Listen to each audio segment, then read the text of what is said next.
All right, we're going to try this again. My audio levels were not working, and thank you so much for those who messaged me letting me know it's sometimes hard to monitor everything that's going on while also broadcasting the news. But welcome again to News at Noon. It is April 27th, 2020. I am your host, Dana Foster. I'll have roads and weather for you in just a bit, but first, let's take a look at our top story. Cache Creek River levels continue to stay steady. However, the village of Cache Creek is still on high stream flow advisory from the BC River Forecast Center. Village Councillor Wendy Coomber says the village is happy with the levels, but continue to hope for decreased levels. With rain in the forecast, we asked if residents need to be concerned.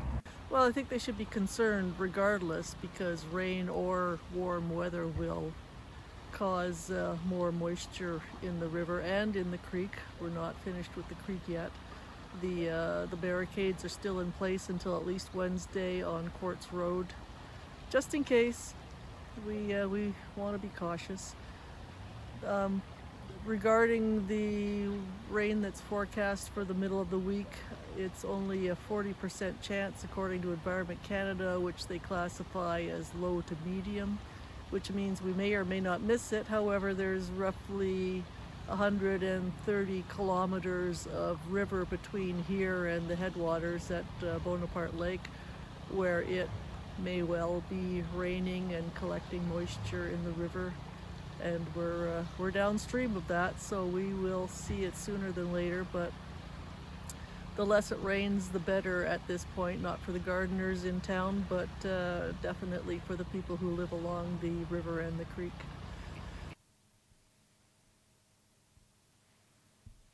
The village of Cache Creek continues to monitor possible flooding and evacuations. We'll have more on this later on this afternoon.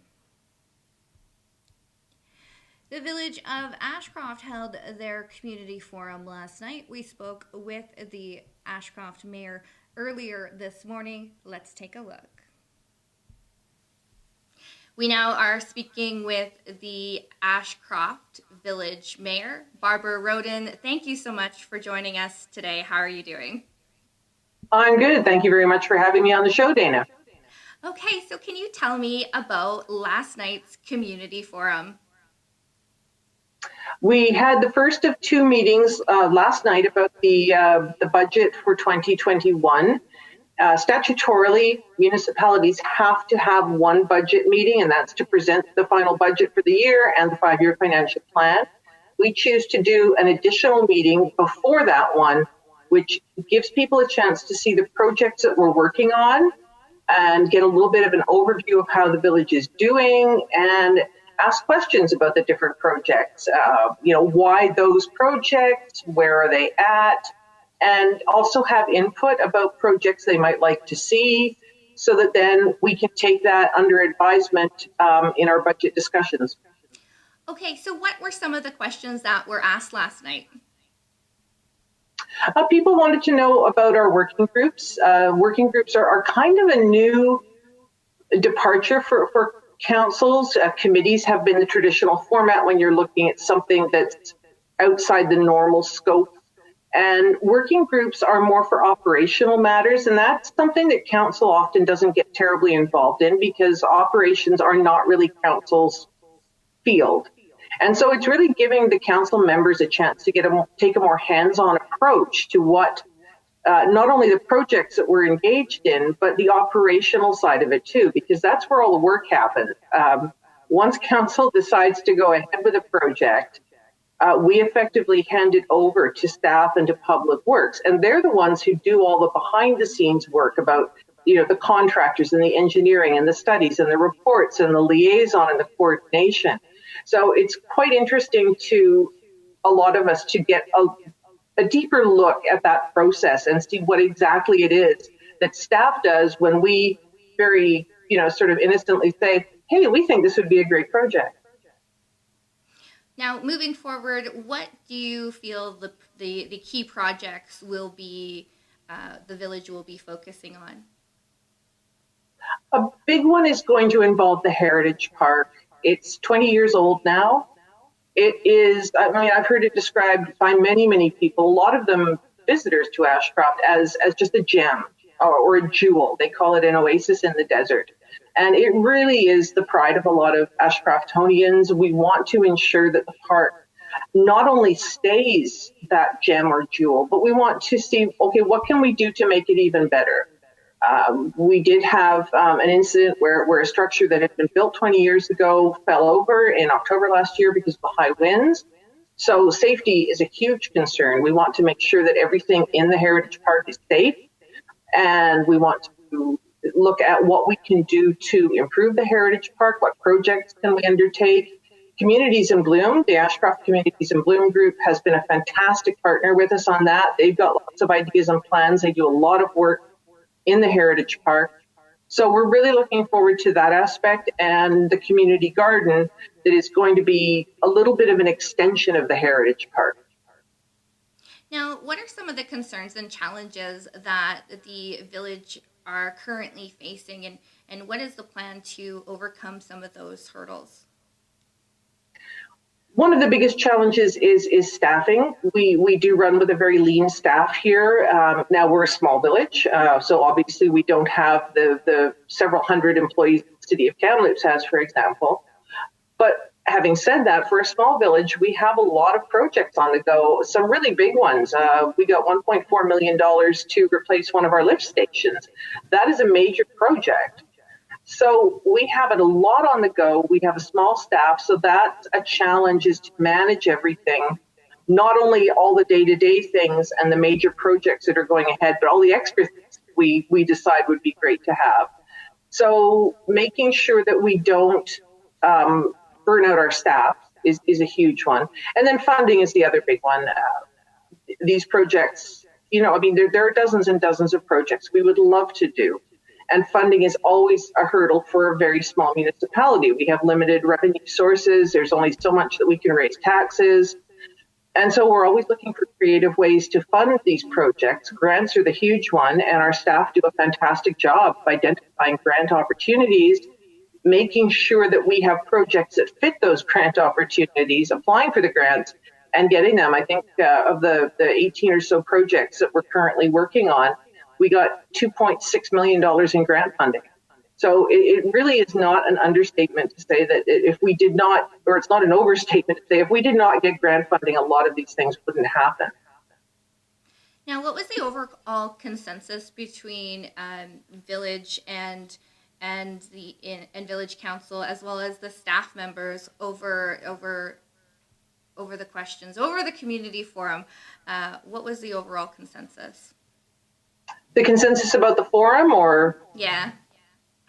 We enjoy it. We enjoy an opportunity to engage with the public and have people ask questions. And it's, you know, you don't have to wait for a community forum to ask questions. I put a posting out on one of the Ashcroft Facebook pages over the weekend, just telling people about the meeting on last night at 4:30.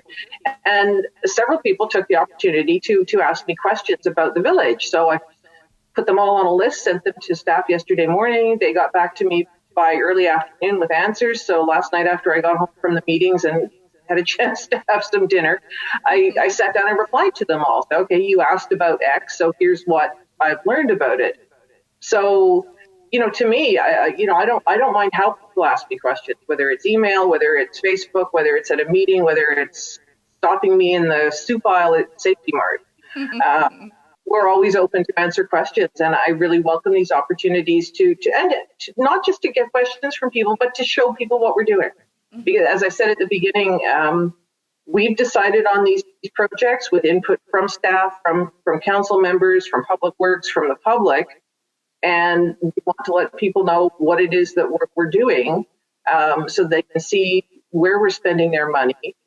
They can see what they can expect in the village of Ashcroft, and they know what people are doing when they see people working at the Heritage Park or working down at the Legacy Park or outside the water treatment plant. Oh, right, that's that sand separator project. Okay. Now, the community forum that was published by the Ashcroft Village, there's a whole list of different projects, including the Legacy Park, the hot tub, fire department training. Now, people want to continue their questions or add input to this list of projects. One, will the post still be up of all of the slide? Will that still be up for community members to still access, and how can they put forth their questions? Yes, the presentation that CFO Yogi Bala made last night, the first slide was a list of all those projects that we're currently working on. Well, most of the projects we're currently working on. There's obviously a lot of day-to-day things that go on that aren't listed. And that is on our website, and that will be accessible to anyone. It will be there forever, I expect. So anyone who wants to take a look at what we're doing can either, they can go to the website, take a look at the report there, they can see the entire presentation. And then if people have questions, if they have comments, if they have suggestions, then feel free to email a member of council, email the Village of Ashcroft, and just say, hey, have you considered? Because we can only do so many things at once because of staffing and funding. And so we have a list of about 6 other things that people have suggested to us that council and staff have said. And so if you have a suggestion, we'll gladly take it on board and add it to the list if it's not already there. All right. Just as we wrap the interview up today, is there anything else that you would like the community to know? Just please feel free to join us again for the presentation on this year's budget and 5-year financial plan. I know it doesn't sound very interesting, but it is very interesting. It shows you exactly where the village is spending your money and what things cost and what we're projecting not only for 2021 but into the future.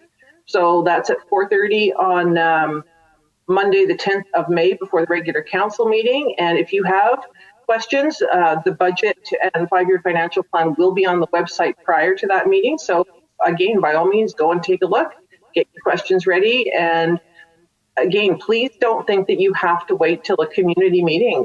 We're available anytime that you want to talk to anyone about anything to do with the village. And if you ask me and I don't have the answer, I will find it for you. All right. Thank you very much. We've been chatting with the mayor of the Village of Ashcroft. Thank you so much, Barbara. Thank you, Dana. Have a great day. You too. All right. That was the Ashcroft mayor letting us know the results of the last night's community forum. We are going to continue to monitor those projects and follow up with Village and Council. If you have something to contribute or a question you would like to add, be sure to just email us at info@sunvalleynews.ca. And May 5th is National Day of Awareness for Missing and Murdered Native Women and Girls. The missing and murdered Native women epidemic is an issue affecting Indigenous people around the world, including in the United States and in Canada. And in recent events, activists have gone forth to create protests and rallies with the coronavirus. We now know that people will not be holding protests or rallies this year, but advocates are asking people to wear red to honor those that have been lost. We're now going to take a look into weather for today and what's going on this week. Today in Linton, mainly cloudy, a 40% chance of showers over southern sections with a high of 16. And then for tonight, we're going to see an overcast with a 40% chance of showers and then a low of 8 on Wednesday. It is overcast with a 40% chance of showers and then a high of 16. And then the evening is cloudy with a low of 11. On Thursday, a mix of sun and cloud, so that weather is increasing to a high of 22, and then the evening we'll see a low of 12. Weather in Ash Creek today, a mix of sun and cloud, becoming cloudy this afternoon, and then we will see a high of 19 today. Then tonight, mainly cloudy, windy evening and a low of 6. Then for tomorrow, mainly cloudy with a high of 17. For the evening, a 70% chance of showers, and then you'll see a low of 12 for Thursday night, cloudy and a high of 24. That evening, you're going to take you into a low of 10 and then also into cloudy periods. Weather for Lillooet today, mainly cloudy, a 30% chance of showers late this afternoon and a high of 17. For tonight, mainly cloudy with a 30% chance of showers. Also see a low of 8. On to Wednesday, mainly cloudy, a 30% chance of showers, and then a low of 11. For Thursday, a mix of sun and cloud, and then a high of 22. Mainly cloudy periods with a low of 12. Weather for Clinton today, becoming cloudy this afternoon with a 40% chance of showers this afternoon, and then a high of 12. For the evening, a 40% chance of showers, and then a low of 2. On to Wednesday, cloudy with a 30% chance of showers and then a 70% chance of showers in the morning and then a high of 13. Cloudy, a 30% chance of showers and a low of 7 that evening. And then on to Thursday, you'll see a high of 19 and it will be cloudy with the evening, also cloudy periods and a low of 7. We're now going to take a look into your roads for today. If you have something to report, you can also email me at info@sunvalleynews.ca. You can also call us at 236-597-6397 if you have a road report or anything that you would like to report on happening on our roads. On Highway 1, limited visibility with smoke between Blue Lake Road and Colvin Road, and that is 2 kilometers north of Jackass Summit to Spence's Bridge. On Highway 1, utility work is between Main Street and Goldwyn Road in Lillooet, and that is also single lane alternating traffic. On Highway 97, there is water pooling 1 kilometer south of 100 Mile House. There is lane closure and high water is in the ditch, so make sure that you're watching out for water pooling. And then on Highway 99 in both directions, there is construction north of Lillooet, and that is going to happen all the way until May 21st. There is single lane alternating traffic, so make sure you are slowing down, and then you're also watching out for traffic road personnel. On Highway 99 in both directions, there is electrical maintenance between Stenton Road and Davis Road in Lillooet, and that is going to run all the way until next Friday. You can expect 5-minute delays, as well as you can watch out for signage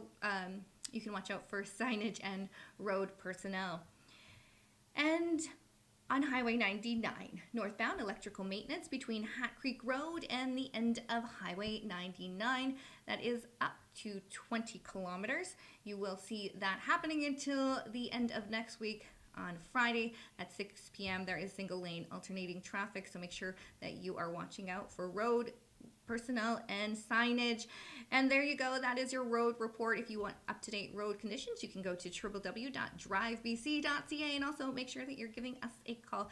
That is it for our Noon at Noon cast. We'll be back at 5 p.m. tonight for Live at 5 for an update on all your news stories for tonight. We'll see you again later on tonight. Thank you so much for watching Sun Valley News.